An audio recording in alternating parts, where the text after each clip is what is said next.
Welcome to the very first list building training call for Email Copy Pro. It's John Benson, and I'm here with my good friend Daniel Levis. Daniel, are you there? I am indeed. How are you guys? Doing great, man. How are you? Very good. I'm also with Leanne Price. Leanne, you're moderating. I'm hoping that Leanne is still here.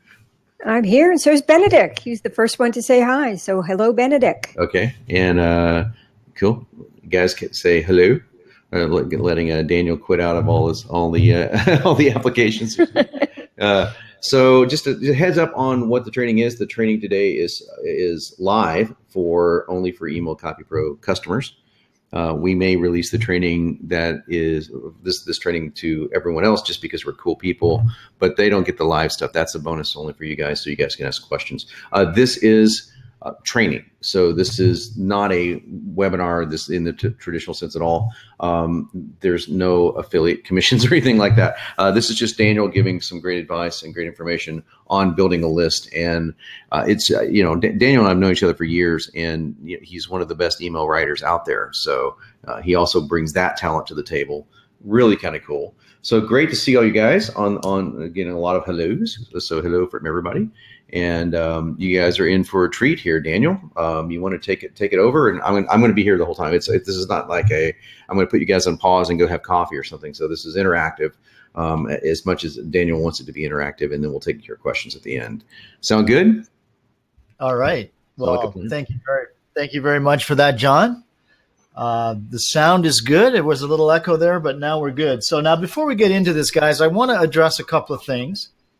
Number one, I believe it's crucially important that you only learn from people who have done what you want to do, who do what you want to do on a day in, day out basis. And I've been building and monetizing email lists for myself and also for my clients since 2004. And throughout that time, I've engineered, tested, and refined dozens and dozens of list building and lead generation campaigns. And I have spied on over 2 million subscribers at each step of the acquisition funnel as they opted in to those campaigns, and interacted with over 10,000 discrete email messages that I've written and that were then sent to those subscribers. And so everything that I'm going to be sharing with you here today is based on scientific mathematical observation and the impact of applied psychology on the success or failure of a wide variety of different list building and monetization experiments. So this is not conjecture. It's not armchair marketing theory. It is practical how-to advice based on extensive real world experience. And so I want to take aim at the biggest roadblocks that people face, that you are more than likely facing as you are trying to build your email list. And they are these. Can't get traffic to my opt-in page to build my list. Can't get people to opt in when I do get them there. Can't get people to open my emails and read them. And of course, can't get people to buy. I mean, let's face it. Those are the things, right? So roadblock number one, traffic. There's a belief out there about getting traffic to an opt-in page so you can build your email list that needs to be debunked. And I know about this belief because I do a lot of surveying in my marketing. And I see people saying things like, how do I get free traffic? And where can I get cheap paid traffic to build my list? And the underlying belief is, I don't have the money to get quality traffic to build my list.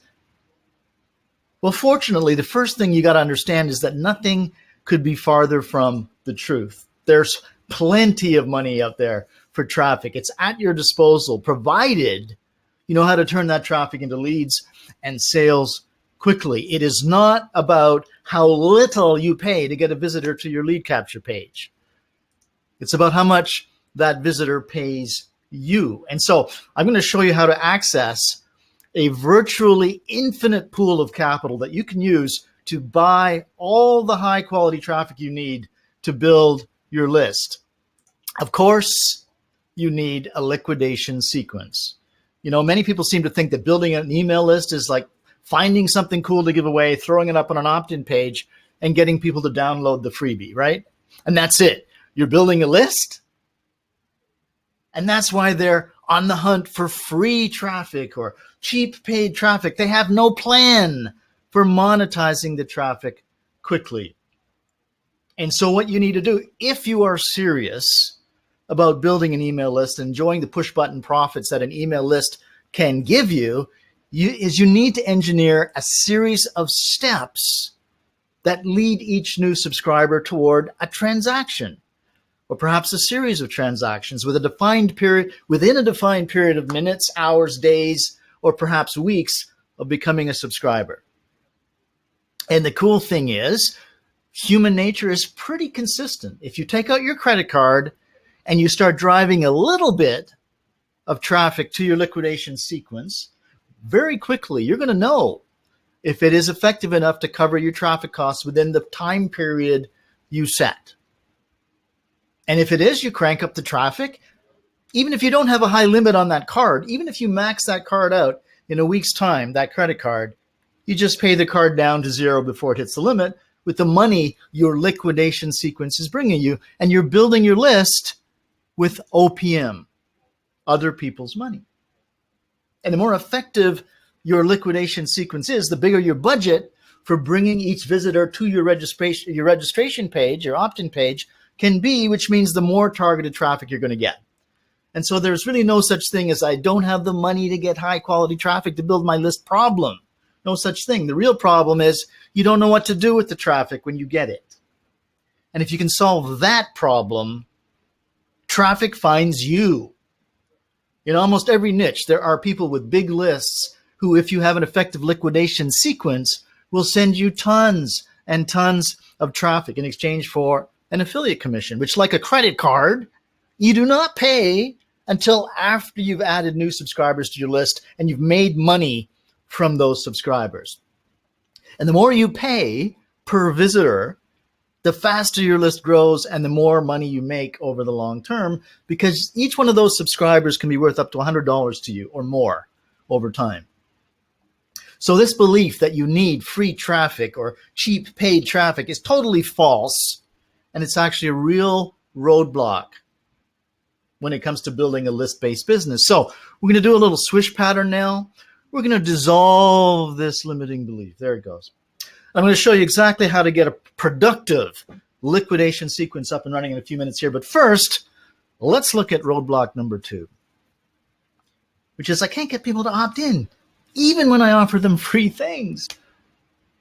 And this is really the easiest problem in the world to solve. If people are not signing up and getting on your list, it's one of 4 things. Number 1, it's what I call message to market mismatch.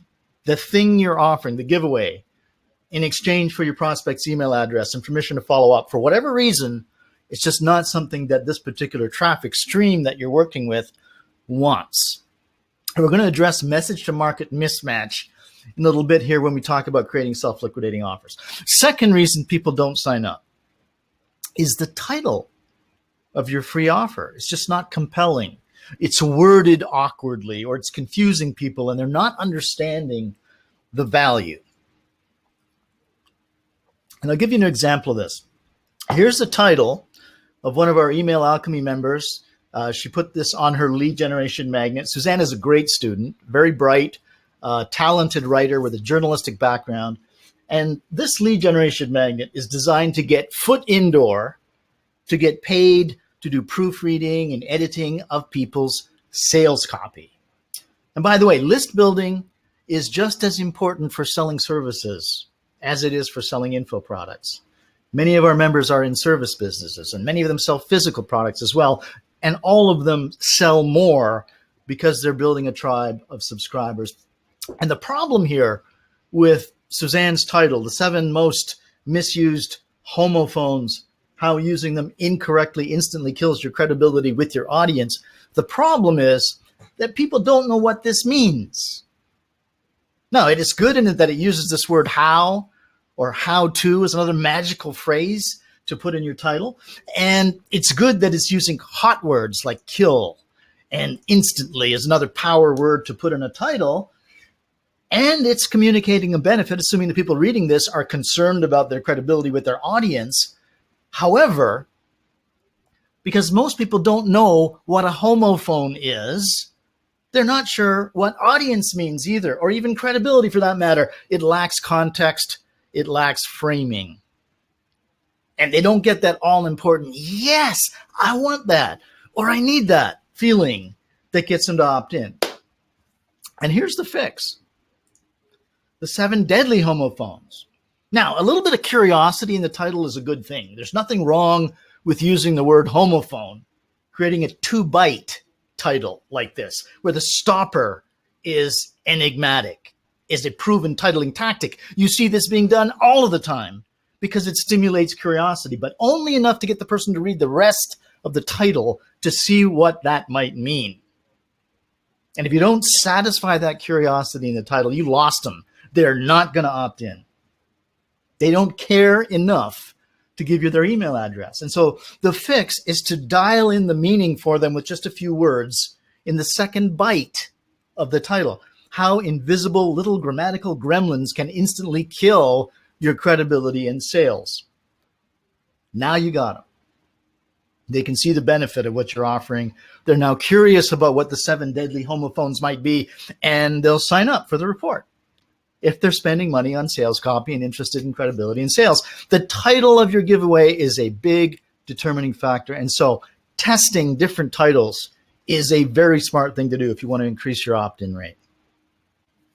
All right, so 3rd reason your opt-in rate might suck is friction.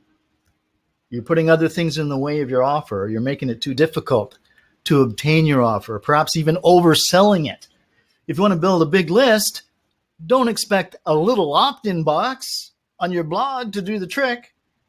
You will get a tiny little minuscule opt-in rate simply because there are other things distracting from your opt-in message. Don't ask for a ton of information. You don't need to know their postal address. You don't have to survey them before they complete their opt-in. You don't need them to create a password. Strip it down to a bare minimum, name and email address, and that's it. And I wish this Acronis thing would shut the heck up.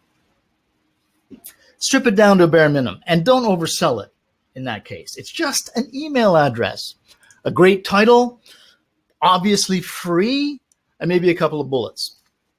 Opt-in call to action above the fold, very important. Maybe a hero shot, tight message to market match. It's going to rock and roll. All right, next big roadblock. Hey, Daniel? Sure. Real quick, sorry to interrupt you. In case anybody, doesn't know, could you just go back to that screen and just explain the above the fold bit? About the what? Above the fold? Oh, the fold. Sure, the fold.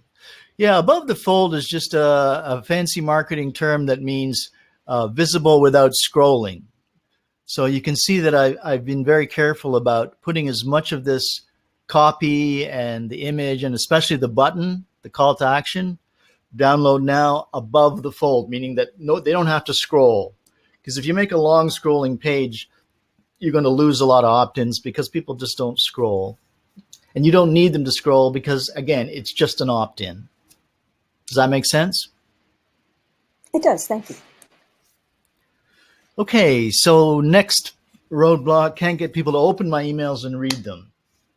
And again, there's a belief out there about subscriber engagement that is tripping a lot of people up. And I know about this belief because I hear people saying things like, damn, why doesn't anybody open my emails or click on the links? Everybody's inbox is inundated. No one has time to read anything. Why should they sign up with me for even more stuff to read? And how do I get people to buy things without pissing them off and getting a lot of unsubscribes and spam complaints? And the underlying belief is this: you have to deliver endless streams of free content to keep people engaged and get them to buy. Well, it's simply not true. And if you buy into this idea, all you're doing is turning yourself into a content soup kitchen and training people to not buy. It is not about delivering endless streams of value in your emails. It's about what kind of value you deliver.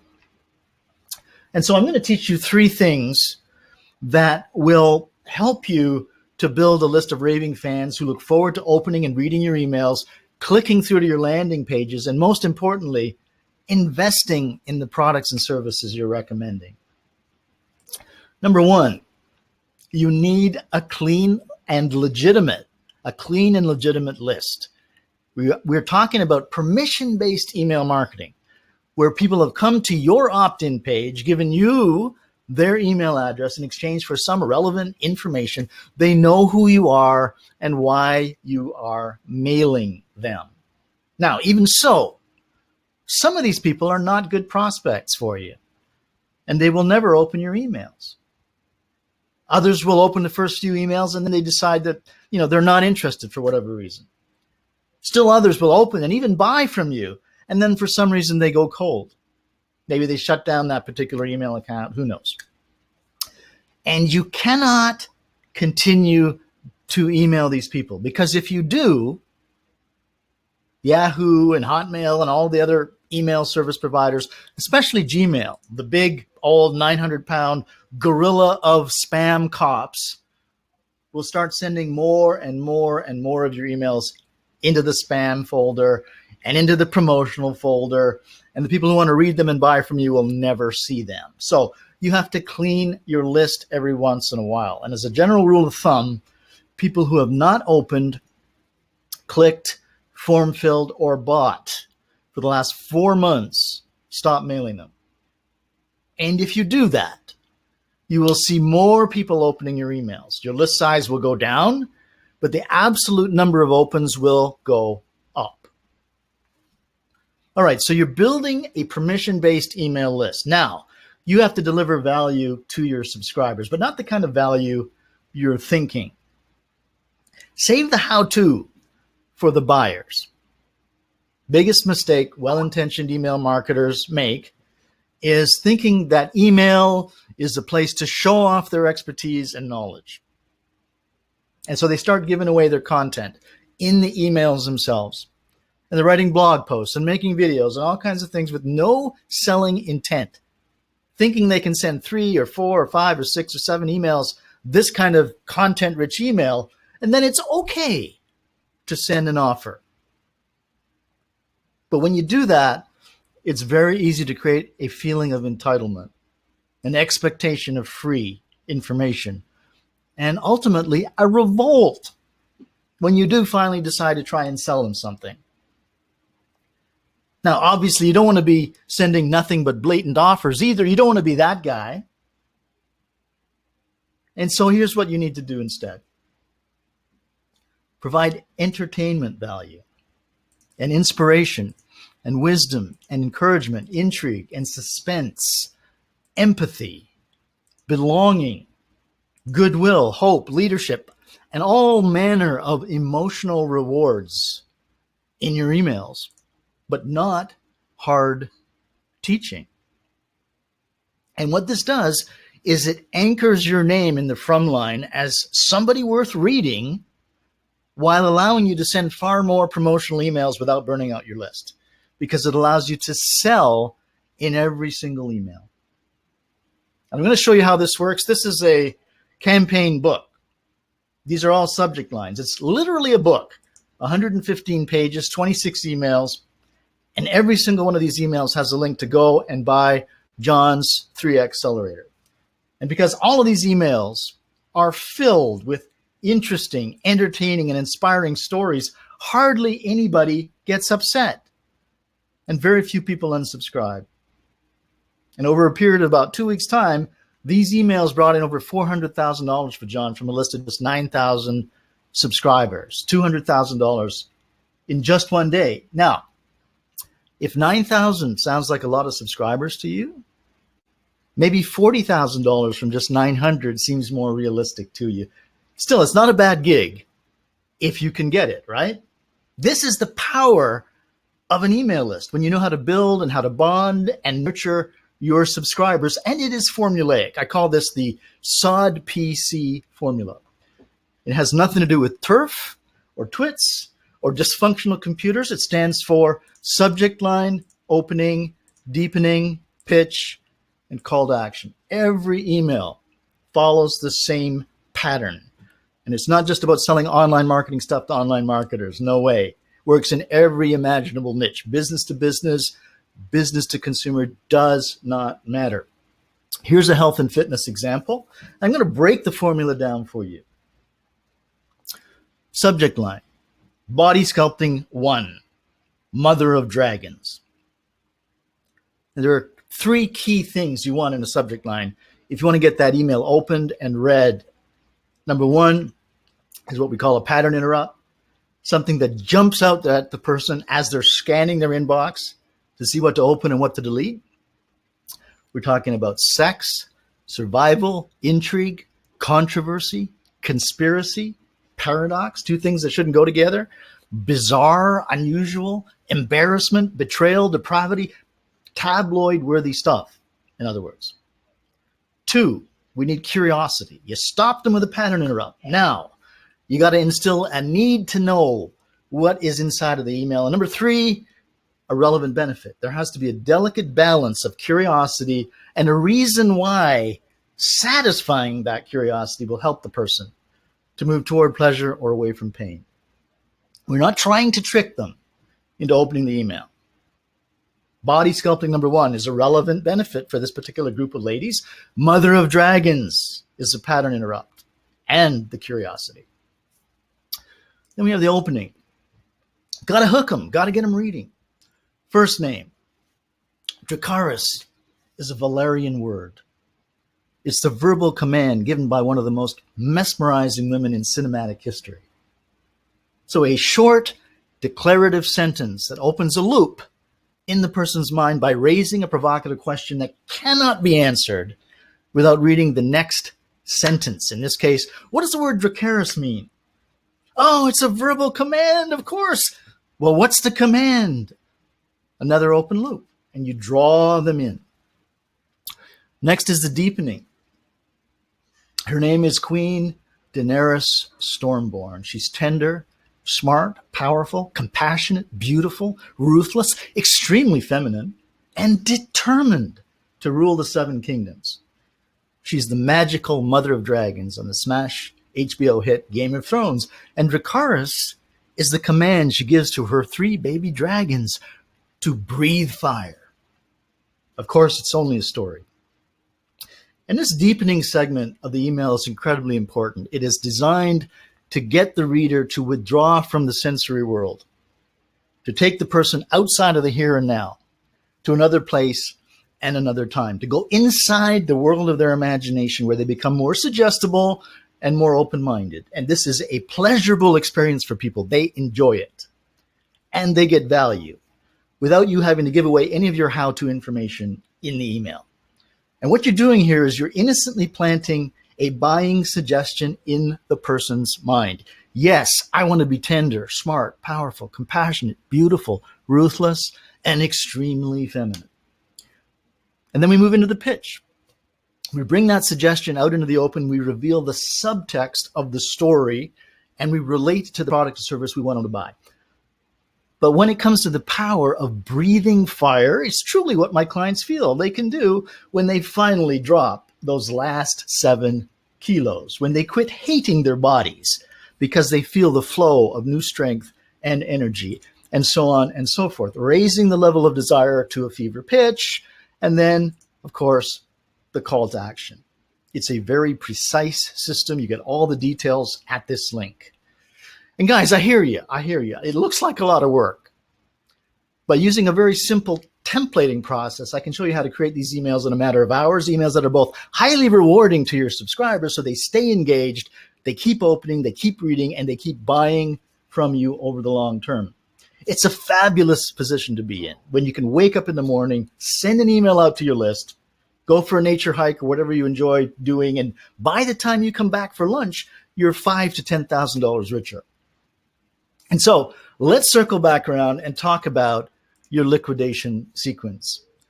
So you can go ahead and you can drive traffic to build that list with other people's money and other people's lists. We talked about message to market match. Message referring to what it actually says on all of these various components that comprise your liquidation sequence. In this case, an opt-in page and a thank you page and a webinar or lead generation magnet and an order page and so on and so forth.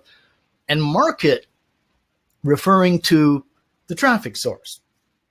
So people will sign up to your list and read your emails, and they'll hire you or buy things from you or through you if you're selling affiliate products for one of two reasons: to move away from pain and or toward pleasure. Away from pain and toward pleasure. So, for example, if your liquidation series is for a weight loss product, their joints might be aching, they're feeling unattractive, worried about getting diabetes, no energy, depression, and so on and so forth.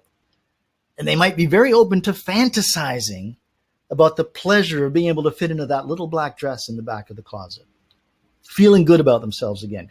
Guys, taking a second look. There are a long list of pains to move away from and pleasures to move toward. And your first order of business is finding out which one of these is going to lead most quickly and reliably to a sale.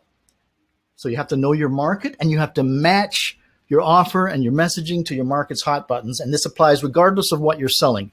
Business to consumer markets, doesn't matter. If you're selling to humans, the same process applies. So how do you do this? Well, you look at what's already successful in the marketplace. People who are already selling similar offers. You analyze their traffic source. You look at their liquidation sequence. You study the structure and the timeline. You make note of the away from pain and toward pleasure appeals they're using to draw people in. And you model and improve on what they're doing by surveying the traffic and testing different things once you've got your liquidation sequence up and running. I'm going to give you a little messaging acid test that you can use when you're putting each one of these various elements together. Like I said, list building and monetization is about mathematics and applied psychology. Once you got traffic coming in here, you got data points to look at, right? 100 visitors came here. 25% of them advanced to here. 10% arrived here. 5% made it to here. 1% of them bought. 4% took the upsell. OTO, by the way, stands for one-time offer, upsell. And of course, you can remarket to everyone who opted into your list as much as you want. It won't cost you a dime. And once you have some numbers to look at, you might find you have a bottleneck somewhere. And you can begin testing. And I'm going to give you a few things to test so you can quickly increase the conversion. You can get rid of the bottleneck. Confusion is one of the big conversion killers. You want to take a minute to put yourself in your prospect shoes and look at your page or your webinar or your email or your order form, wherever the bottleneck is occurring, and experience it from top to bottom, right through to the call to action. And you're looking for any ambiguities or points of confusion or objections you feel popping up into your mind, or reluctance or resistance to following through on what that page is attempting to get you to do. And you also want to find some people you know who belong to the target market and ask them to do the same. And sit with them in the same room, if possible, while they are doing it. Second response killing savage is boredom. Watch how people interact. How do they react as they are interacting with your page? What do they say to themselves or to you? And in response to what? Watch their facial expressions. Because if you've nailed your hot button and you're giving people a clear and compelling path away from the right pain and toward the right pleasure, and that's not to say you shouldn't have multiple pain relieved and pleasure gained promises in your messaging, but if you have accentuated the most compelling one, your messaging should be thrilling to this person, and it should show. And how do you know what hot buttons to test? You survey people. You put a survey on your thank you page asking, what's your biggest goal, problem, or question about blank on your thank you page. You can send what we call reconnaissance emails asking people, why didn't they buy when they come out the other end of your funnel? And if you categorize and you quantify those survey responses, you are going to end up with tests that have a high probability of leading you to conversion breakthroughs, because you're going to be hitting the hot buttons. You're going to be addressing the reasons people are hesitating, and you'll be doing it in your prospect's language and in a high state of rapport.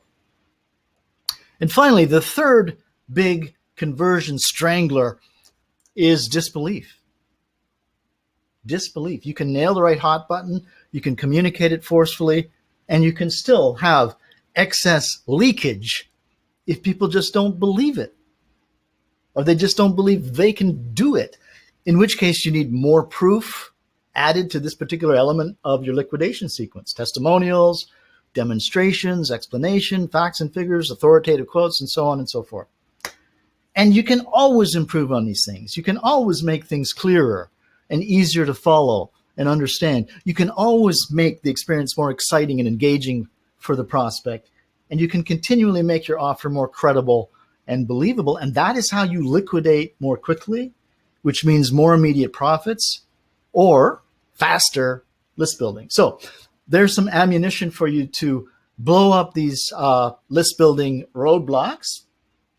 Now, I got about 15 minutes to answer questions, and then I got to get out of here and get busy on some emails. But first, I just want to say that having gone through this 30-minute training today, realize we've only scratched the surface on what it takes to build a large and highly profitable email list that can give you time and money to really, really enjoy life. And I hope you feel empowered to go out and implement some of the things we've discussed here. And I also know that for most people, it's a little bit dangerous doing that without a complete grounding in the fundamentals of building a sustainable list-driven business. So some people like to say that copy is king and that there's no problem you can't solve with salesmanship. And other people like to say that, traffic is king.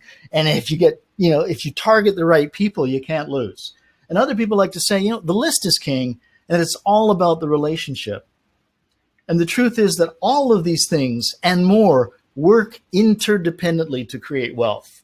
And so before we dive into the Q&A, I'd like to invite you to a special in-depth training that I put together that starts at the beginning and builds that foundational understanding you need to become truly successful in the list building business. And it's entirely free. You can sign up at the link on the screen there. And if you enjoy today's mini session and you think I've helped you, then I think you're really going to gain a lot from attending that extended training as well. And I believe there's even a special offer at the end and an invitation to join our Email Alchemy Elite program. So go ahead and check that out while it's available. So Leanne, John, any questions? I'm here to take questions. Awesome, Dan. Hey, thank you so much for doing this, Daniel. Appreciate the clarity, man. Just such clarity in what you're saying. And I think having this degree of lucidity when it comes down to approaching building anything, whether it's list building or crafting emails or whatever, it really does help. And giving this big map is great. And thank you. So I wasn't expecting the other training, so that's even more awesome. So thank you. So really appreciate it, man. Let's take some questions for Daniel. So I want to make sure that we get Daniel's time and respect his time on this stuff.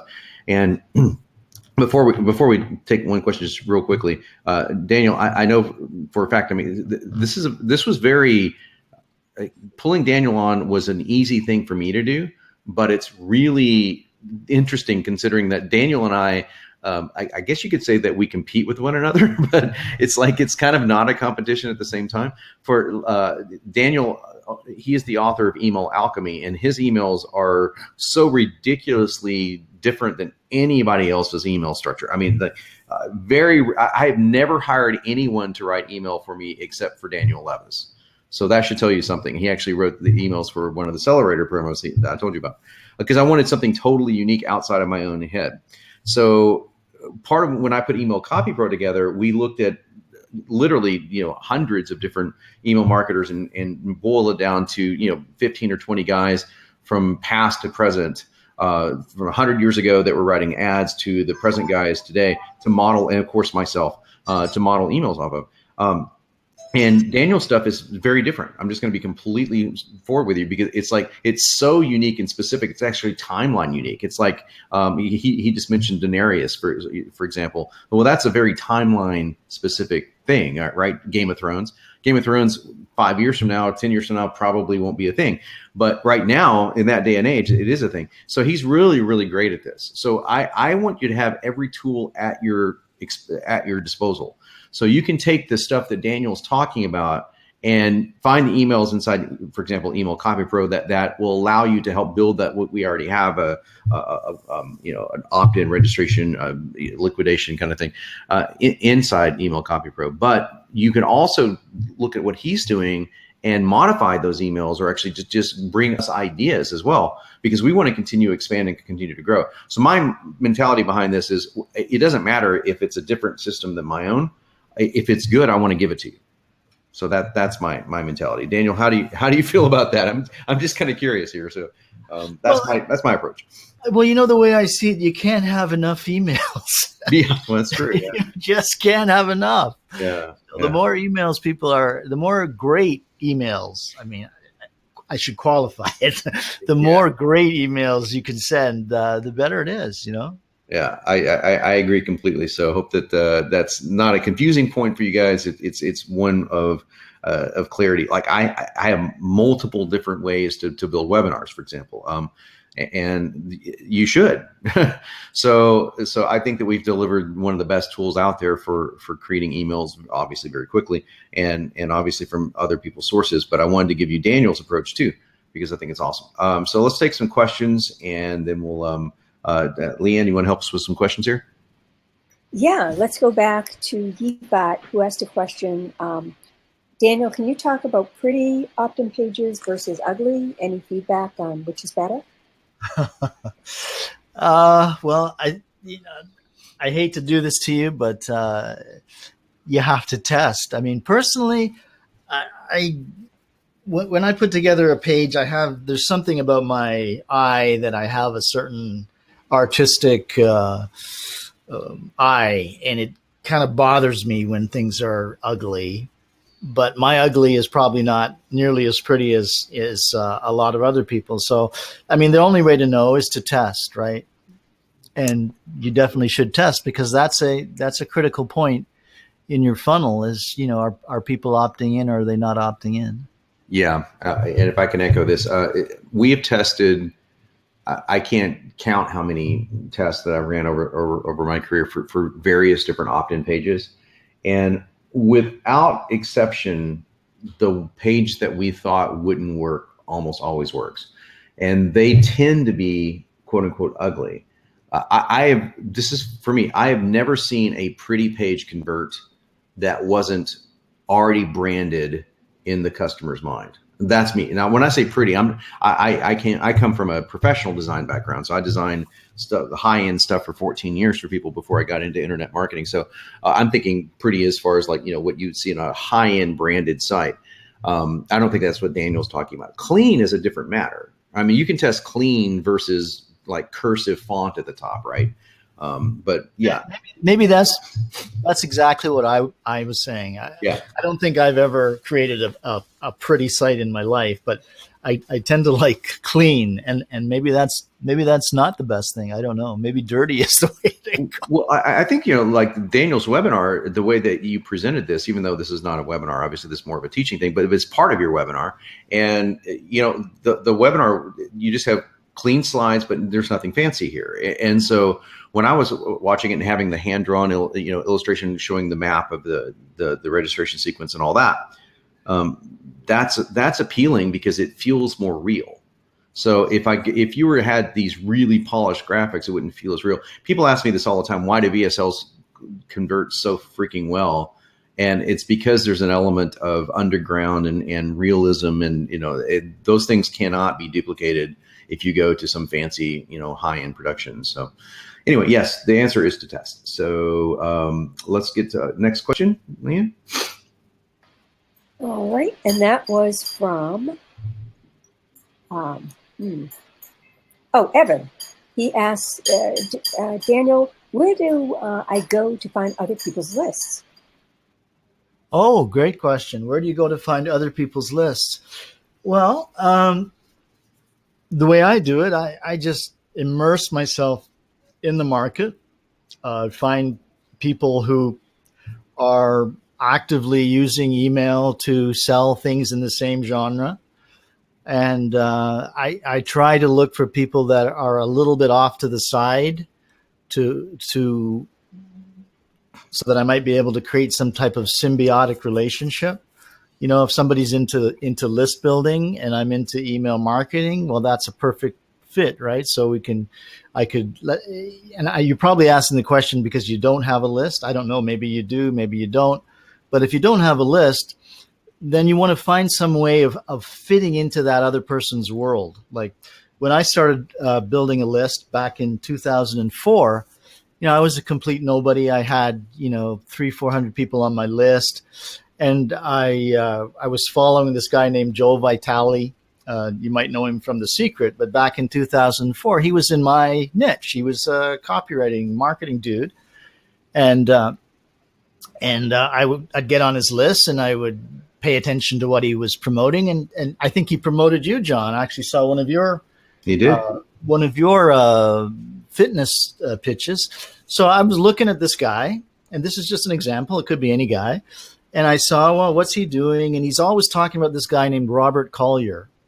And, you know, so I did some research, found out who Robert Collier was and read his book and was, you know, impressed and turned on by Robert Collier. So what I did was I went into the public domain, and there's this collection of Robert Collier letters that are in the public domain. So I grabbed the letters, downloaded them. And what I did was I annotated the letters and I kind of brought them into the modern world and kind of tried to show how these letters could help you be a better online marketer. And so when I was done writing that ebook, I sent an email to Joe Vitale, and I said, I didn't lead with the ebook. I said, you know, I saw I really enjoyed your interview with Dan Kennedy the other day. And, you know, Dan's, you know, a little bit stiff sometimes, but you really drew him out. You really got a lot of nuggets out of him. And then I wrote PS. And by the way, I'm wondering if you might enjoy this ebook that I wrote about Robert Collier. And if you do, I would really love it if you could, you know, give me a testimonial. Complete stranger out of nowhere, sending him this email. In about half an hour, I had a testimonial. So immediately I wrote back and I said, thank you so much. What a wonderful testimonial. I really appreciate it. And by the way, I was wondering, you know, would you like to promote it to your list, or would you prefer to write me a foreword and we'll call it Our Book, and I'll give you a slice of the sales from here to forever? And then another half hour goes by, and he's got a foreword, and I put it in the book, and then he promoted it to his list, which, you know, at the time was a big deal in the copywriting and marketing space. So that's how I did it. And I just went and I just cookie cuttered that over and over again. That's quite genius. The idea of saying, I'm going to give you, just for writing the foreword, I'll give you a commission for this from here on in. And of course he's obligated, not literally, but somewhat morally or just from a position of inspiration, to send it out to his own list, which was much larger than yours. So that's pretty awesome. Great. Yeah, it's also the alternative choice close, right? Yeah, exactly. Yeah. Now, will you do this? Will you do this, or will you do that? Right, exactly. You didn't leave much of an open there. Yeah. Those are closed-ended questions. That's called a double bind. Yeah, double bind. Yes. Yeah. Okay. Yeah, and brilliant. And by the way, in case anybody's on this webinar thinking, but I can't do that. I couldn't reach out to anybody, you know, like Joe Vitale. John, like, did you know me? Like, when I reached out to you, and like I was like a nobody from nobody land. No. And granted, we didn't do a joint venture together, but look where I am over 2 years later. Like, and you didn't know me from a hole in the wall. No, and I mean, I can tell you one story after the other of people that have done the same thing, have reached out to me that I ended up promoting and it's just the way that they do it. It's just the way that they do it. It's how Daniel did it, where it's like, hey, can I give you something? This is awesome. And not a, hey, can you promote my stuff? That's just never going to work. I think it's all about, Yafat said, it's all about relationships. It's all about the feeling that you get when you my whole thing, Daniel, and I don't even think I've shared this with you because I just trademarked this whole thing. We're in the process of it, is what I call inbox branding. It's the feeling that someone gets when they see a subject line or when they just see your name. Okay, so the very first thing that people see in email is, there's been several studies done on this. They look at who it's from. Sure. Which is why, so this is the most obvious thing, right? But people spend, and you and I both can go, Daniel's a brilliant writer. He's one of the, like I said, he's the only guy I ever hired to write emails for me. So just think about that. Just ponder that one for a moment. And I have no problems admitting it. I admitted it during the entire promo because it's like, yeah, I think his stuff's great. And very little edits on my part just to get my voice in certain places because I wanted a different thing. This was a couple of years ago. But who that email is from, that's the very first step of nailing an inbox brand. You have an impression of me or of Email Copy Pro or whoever you're getting the email from, or Daniel, that immediately sets off some sort of emotional response inside your body. That is part of branding. That's the same thing as when you see the Nike swoosh. It's not just you're looking at the swoosh going, oh, that's a really cool swoosh. The swoosh means something to you. And so what we're working with inside Email Copy Pro is helping you develop your inbox branding so that when your name shows up, they go, oh, that's an email I want to read. They might not know why, but it's going to be something dealing with the curiosity. But the very next thing they see underneath that is that subject line, right? So the very next thing they see. And so those two things that is the start. That is the birth of inbox branding. And we'll get more into that as the weeks go by. But you know how much money is squandered by people who insist on changing the from line all the time? Oh yeah. I mean, I get the technique. I mean, they're just afraid that, if you're not getting open rates, you change your name from John Benson to John B or something like that, right? Or completely different figureheads. Like, yeah. That's the worst. I mean, it's like 3 or 4 different, head honchos at the company. So you get emails from all 4 of them, and you don't know who any of them are. Right. And I want to make sure we get to everybody's question and honor your time. But the one thing that I hear the most from companies is like, what if I write for a company? Can I send it out as a company? And I just keep hammering this in. It's like, unless you have a massive brand, people don't buy from companies. Ryan Dice is a great example of this. Until any of us build a company the size of Digital Marketer, I suggest that we follow in my buddy Ryan's footsteps and realize that they're sending out emails sometimes from Digital Marketer because that's their brand, but it's coming from Ryan. I mean, almost every promotion comes from Ryan, and they know that. Again, his inbox brand's already been built, so you know that it's not some generic blah blah blah message. It's usually coming from Ryan, and so that gives you like a little indication. It's not impersonal. And the reason I love Daniel's stuff, other than the fact that he's a really creative writer, which just when I get into my creative zone, I'm a fairly creative writer as well. But the way that he thinks outside the box, but he pulls that box inward. It's something you have to kind of experience to really get the gestalt of what Daniel's doing. But it's something that really conveys when you start getting his messages, you almost have to read them. So, and that's the same feeling we want to give you with emails inside Email Copy Pro. It's helping you train your subject line, getting those great subject lines that we have in there and getting those messages nailed down. So let's keep taking questions here. I want to make sure we don't get too off the topic here. Yep.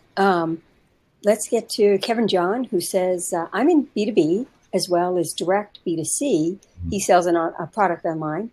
And he was just told by a professional direct marketing copywriter that email squeeze pages work for B2B, but not for B2C. Is this true in your belief? Or do you just need it to do it right for B2C? Emails, are you sure that's not backwards? I mean, B2C that's the birth of the squeeze page was B2C. Am I misunderstanding? I might be understanding the question. Maybe Kevin meant it the other way around. Do you mean B2B, Kevin? I mean, in other words, if I'm like Acme and I'm selling to, the 123 Corporation, is that what you mean? Because I could see that being an issue with the squeeze page, but I can't see Acme Incorporated selling to Bob Doe.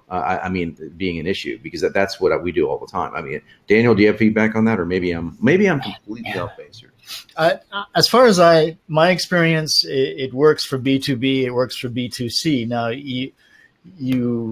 that being said, I think the look and the feel and the copy, might be different if it's B2C, more conservative, less hype, more, a little bit more professional, clean looking, as they say. But the concept applies regardless. I mean, if you're offering something that, if your offer and your message match the market, it doesn't matter if it's the guy in the C-suite or it's somebody in sandals on the deck in the back of the house. It doesn't matter. Squeeze pages absolutely work if they're done right. Yeah, and so Kevin just reiterated what I thought. So B2C is like Fitology selling to Bob Smith. Now you may be making a distinction here between Fitology, my fitness company, versus John Benson selling to Bob Smith. That may be the distinction that the copywriter is making. That would be, perhaps I misunderstood you, Kevin. That is going to require a little bit more finesse on a squeeze page. If it's, if I'm using the generic Fitology and it's not me, I would much prefer to not do that. To make yourself a more, if you can, a more personal, an avatar of your business that is you. I mean, I can give you like so many examples of this. Men's Warehouse. Okay. I don't even know if they're still around or not, but remember that guy, I guarantee it. And I even remember the tagline. Okay. So he's the avatar. He's the owner of the company. So he made us, and it was brilliant marketing. But can you imagine, take that Men's Warehouse ad without that guy saying that stuff? It's just some guy. We sell suits. There's no way it would work. It would never have worked as well. And that is as B2C as you possibly get. I mean, you look at who's the furnace guy, the guy that sells. Or the Maytag man. I mean, they're putting a face and a name on the company is powerful. But you know what? The reason that this is a continual struggle is there's also value in having a brand, because if the brand is tied too much to John Benson, well, sooner or later John Benson gets tired of being John Benson and he wants to retire or wants to do this or that or the other thing. And because John Benson never built a brand besides his own name and persona, then it becomes more difficult to sell that company. So that's why we have this push and pull, perennial push and pull between the two. But the real answer is to do both, right? The real answer is to have a persona and then build a brand around the persona and then bring multiple personas and develop all of them so that at the end of the day, you can cash out. Yeah, I agree completely. Let's take my buddy Russell Brunson. Does anyone receive an email from ClickFunnels, unless you're a total newbie, right? And you just don't know who Russell is. Very few people in the marketing world, or even that are not even pros, will get something from ClickFunnels without immediately being attached to Russell in some way, because he's in podcasts and videos and he's all over that brand. So there is the brand ClickFunnels, which he can sell at any time. And there is also connected to Russell Brunson. So yeah, I think that's awesome. So if I was asking, Accelerator is a brand, that is correct. And that is very much attached to me. Yeah. And so is Digital Publisher. So yeah. Okay. Great question. Let's take some more before Daniel has to squirt out the door here.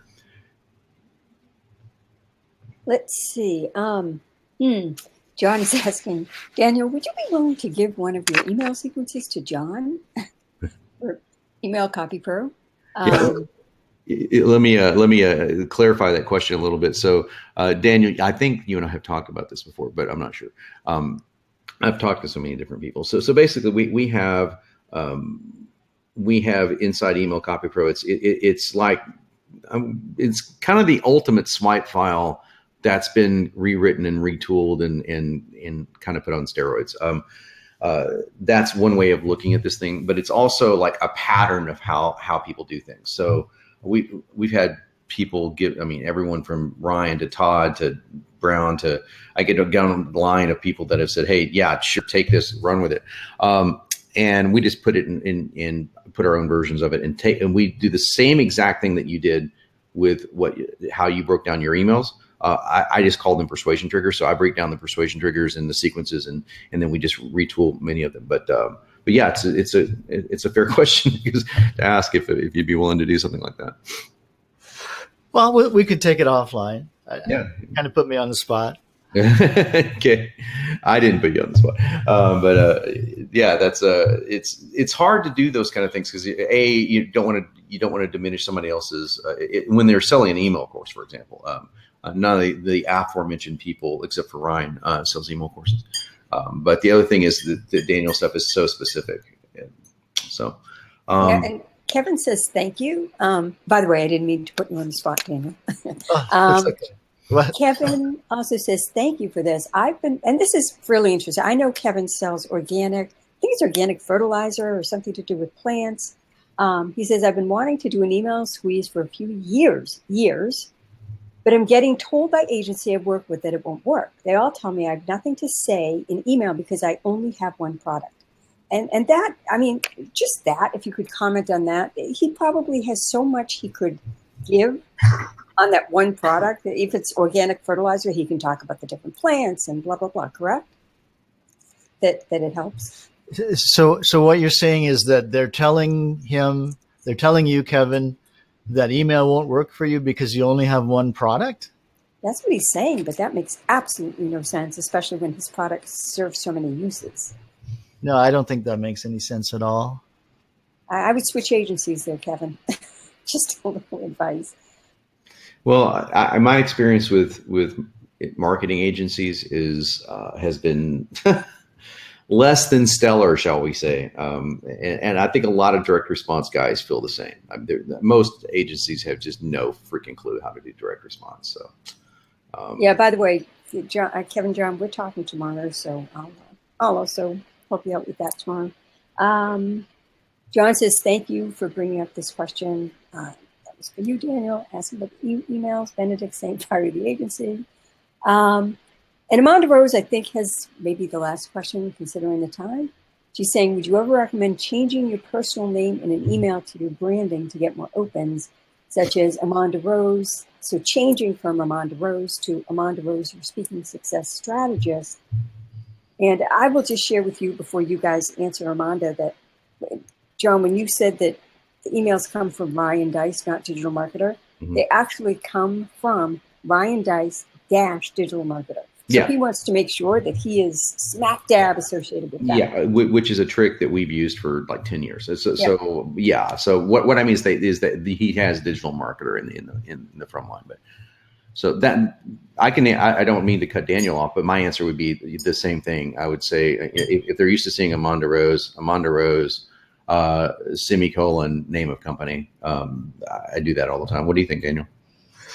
Yeah, I think to do that is not the purpose of doing that is not to get your email open. The purpose of doing that is to build a brand and have a personal figurehead for the brand, which are both worthwhile things that you'd want to do. But as far as getting your email open, no, I don't think it has any relation to that. Okay, cool. Well, there you go, guys. There's our first in our list building series. So we're going to have more of these every month. We're going to have a list building workshop for you guys to dive into. And coming up here, actually, we're going to have 2 this month, which is rare. Coming up here at the end of this month is going to be our internal guys are going to do their Facebook, their free Facebook traffic launch. And wow, I don't know what that is, but there's some loud noise in the background. They're going to be doing a free Facebook, how to get free Facebook traffic toward the end of the month, which is really interesting because it's qualified leads. And let me just say, it doesn't matter if it's free, paid, or whatever. Everything Daniel just said is absolutely true. You have to have you have to have a liquidation sequence in place if you're driving traffic, no matter what you do. So at some point we're going to cover like what happens if you don't have a product, and you'd have to do this for, and people they do it for affiliate offers, and you're getting 75% maximum of an affiliate offer. But if you've got a great affiliate offer and you run traffic for it, and you're taking a different angle on it, that's one way to do that. But we'll cover that in another training session. So Daniel, I want to say thank you again. And The training is at daniellevis.com/John. If you want Daniel's full on training, that's his free training webinar that he's going to be doing.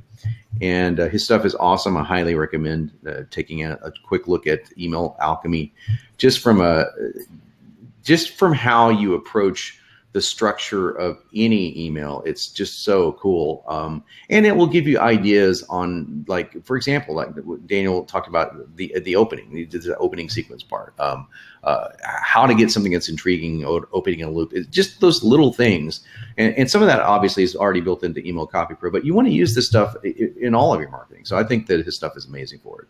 So yeah, I'll even give you the laminates that I have up on my office wall here.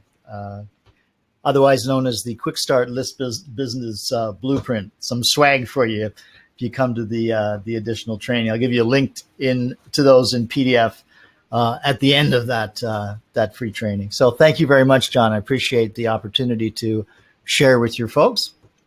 No, thank you, Daniel. Really appreciate you and your time and your skills. Really have always been a fan. So hope you guys get a lot out of this. And thank you guys for joining us today. And as far as where this video will be, Leanne will take care of that, and she will send you out links and all that stuff. So, and we appreciate you guys. Thank you, Daniel and John.